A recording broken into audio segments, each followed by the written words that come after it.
Hey everybody, welcome back to the channel. I hope you're all well. In this video, I'm going to teach you a modern soul guitar classic. It's Lenny Kravitz's rhythm parts from his track It Ain't Over Till It's Over. It's got this gorgeous 70s retro feel to it, although it's actually released in the 90s. By the end of this video, you'll have learned some really cool triad tricks and how to play this gorgeous 16th note groove and how to master some of the muted string techniques that you often find in soul and funk.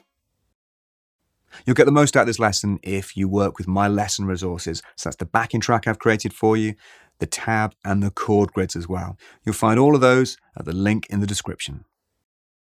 And finally, before we start, one last thing. Please don't forget to hit subscribe and leave a comment for me as well. All these things really help the channel grow. And as a creator, it's great feedback for me to know if these lessons are working for you and if you want to see more of them. Okay, let's go. Let's start off by taking a look at the basic chord progression.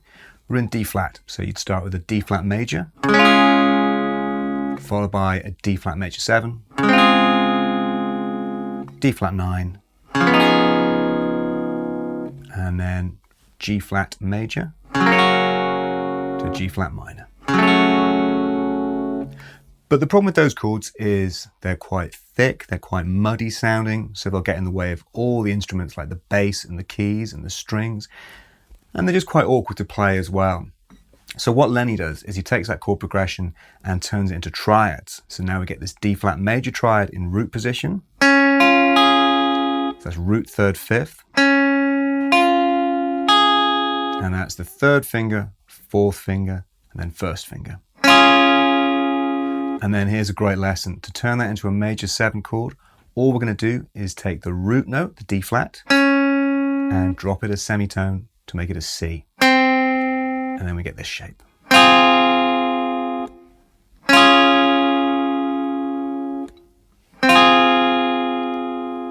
And you can also look at that chord as simply being an F minor triad, because that contains the same notes as a D major 7 chord.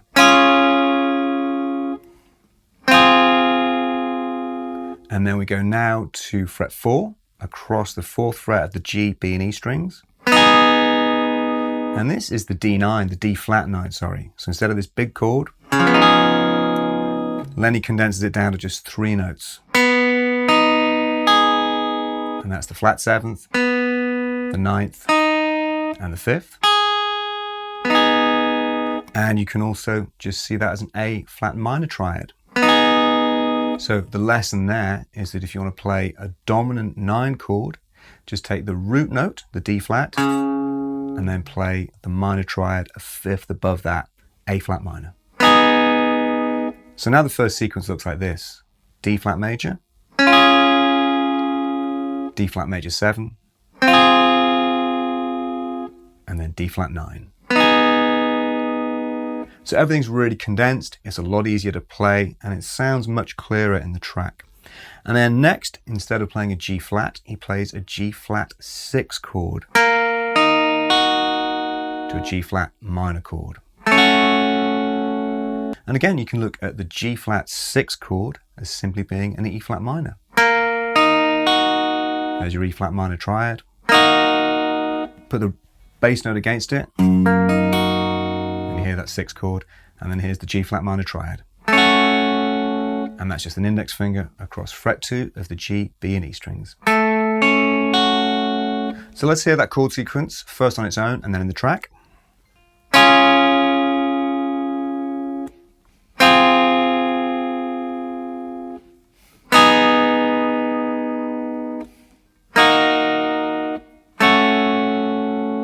And then here it is in the track but without the rhythm.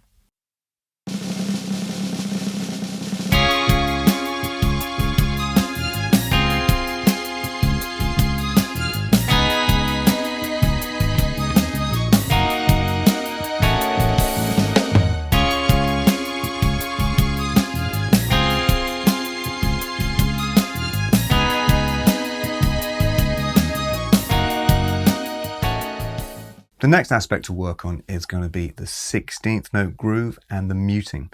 So the right hand is consistently playing a 16th note pattern, a 1E-ander, 2E-ander, 3E-ander, 4E-ander. I'm going to mute the strings with my fretting hand now and just play that right hand 16th note groove. Here we go. 1, 2, 3, 4, 1 E and a 2 E and a 3 E and a 4 E and a. One of the challenges with this particular rhythm part is that you're not always playing muted strings. You'll play the chord and then you'll release the pressure on the fretting hand so you can play the muted strings, but you've got to keep those chord shapes in place. So the next thing to practice is just playing a 16th note groove with the chord, but then work on taking the pressure off the chord and muting with the fretting hand.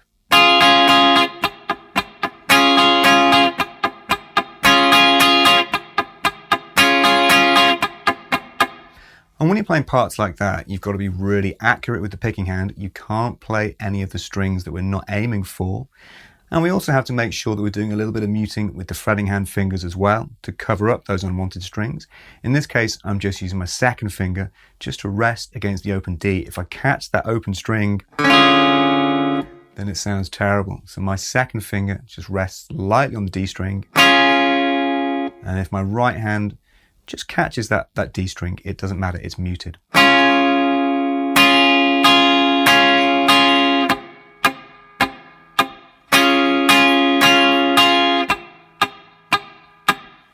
So let's take a look at the pattern that Lenny actually plays. It's pretty consistent all the way through.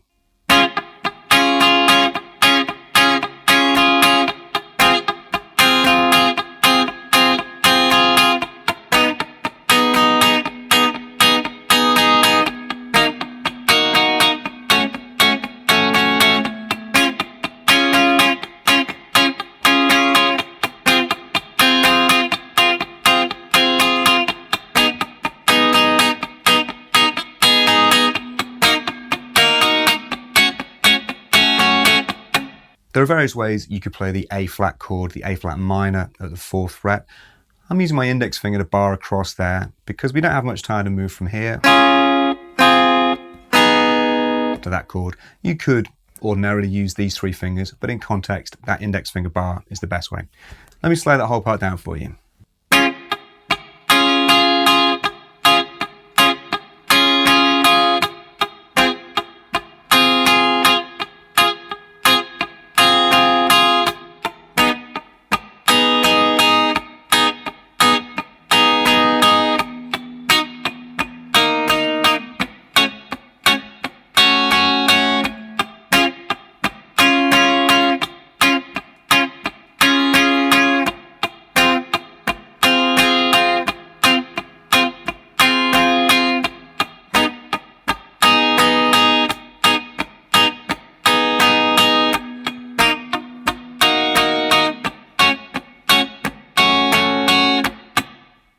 Another way to practice a part like that is to play just the chord steps. So we're going to take the muted strings out, but we're going to really hear for when the chords are played, which sounds like this.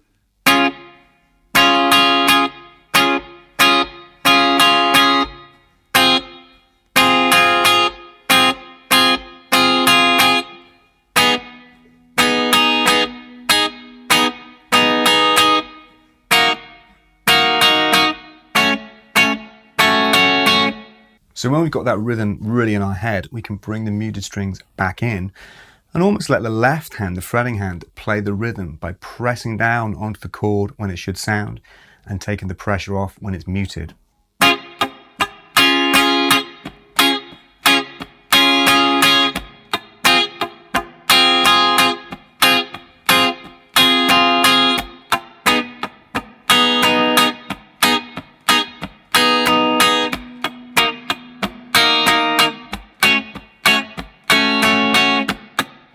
When you're playing rhythm parts like that, particularly with triads, try and be consistent all the way through. We're always aiming to catch the G, B and E strings.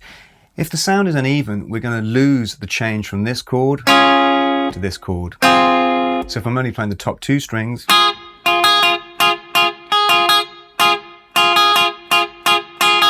we're really going to miss that change from major to major 7 and down to dominant 9.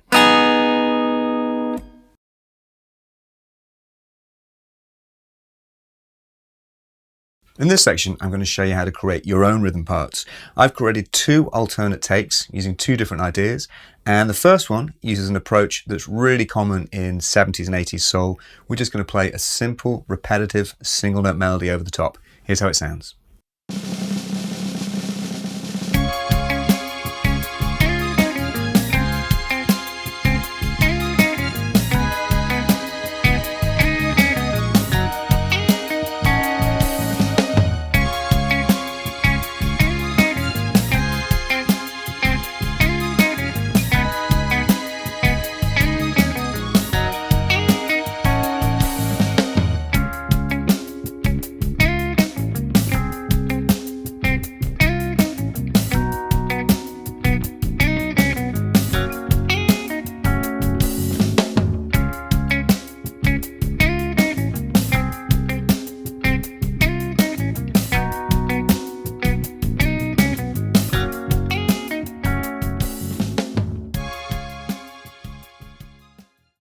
I'll play that part slowly now, and then I'll break down exactly how it works.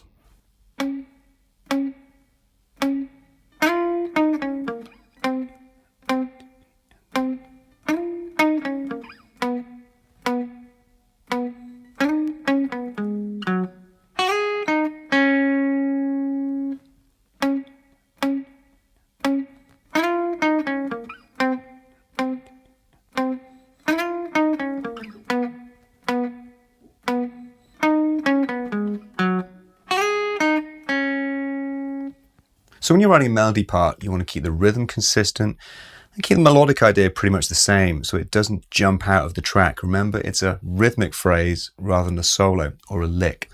So to keep out of the way, I'm going to add a slight palm mute onto the G string. Just slightly rest in the palm at the bridge, just to keep those notes sitting back in the mix.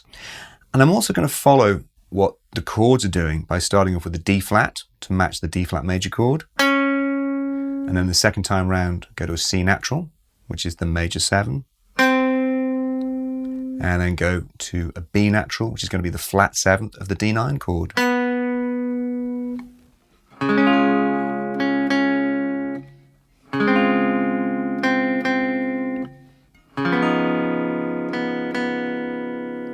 And the melody itself is just based around the D flat major scale, which you could play here.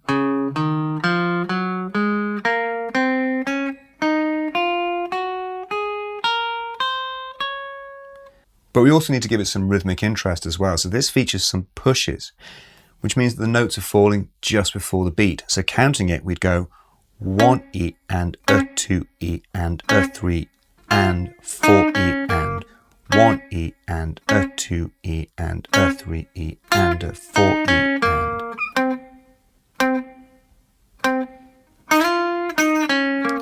1 E and a 2 E and a 3 E and a 4 E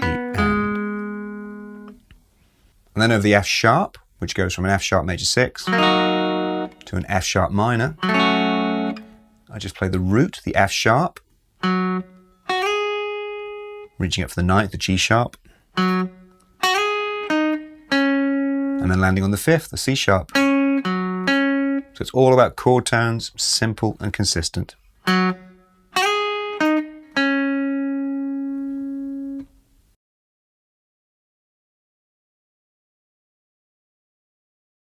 Here's my second alternate rhythm guitar part.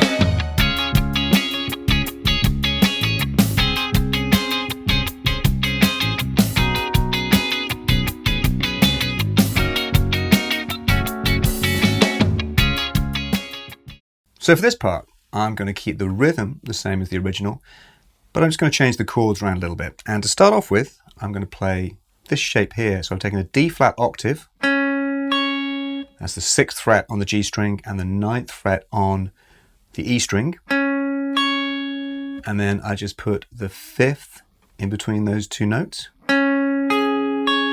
which is the A flat. So we have D flat, A flat, and then D flat on the top. So that's a really cool way to start off, because what we can do then is just drop the note on the top E string to mirror what the chords are doing, that root position, major 7, dominant 7 sound like this.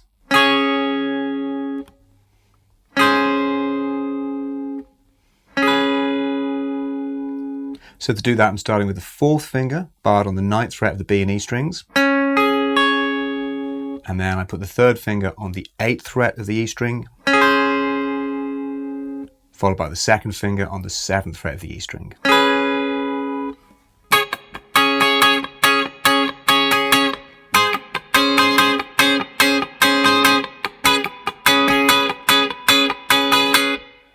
So now it's the top line that's doing the movement. In the original, the bottom line, the G string, was moving. And now it's the top line. And then for the next part, the F sharp or G flat 6 to minor, I'm just going to grab these two triads. So an E flat minor triad here, and just use this inversion up here at fret 11 all the way across the 11th fret. So that first inversion, E flat minor triad.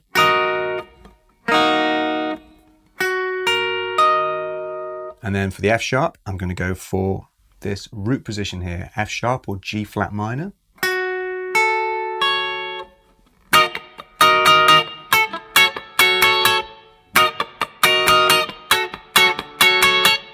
And so that's a part which is much higher in register if you want to jump out of the mix more. And that's all done by using inversions of the original triads, the E flat minor to the G flat minor. Well, of course, you can see that's D sharp and F sharp.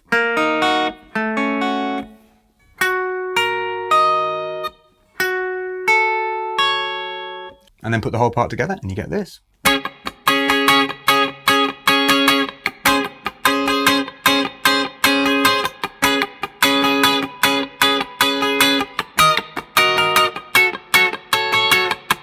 So the best way to think about that rhythm part is it contains all the same information as the original part, just in different places. So the sound has changed a little bit higher in the register. So it's going to jump out of the mix if you want that kind of effect. Thanks for watching that lesson, everybody. I really hope that's helped. Don't forget to hit subscribe and make sure you leave a comment for me. And come and check out the Patreon page where you'll find all these lesson resources and tons more lessons covering soul, funk, Americana, and much, much more. Thanks again, and I'll see you next time.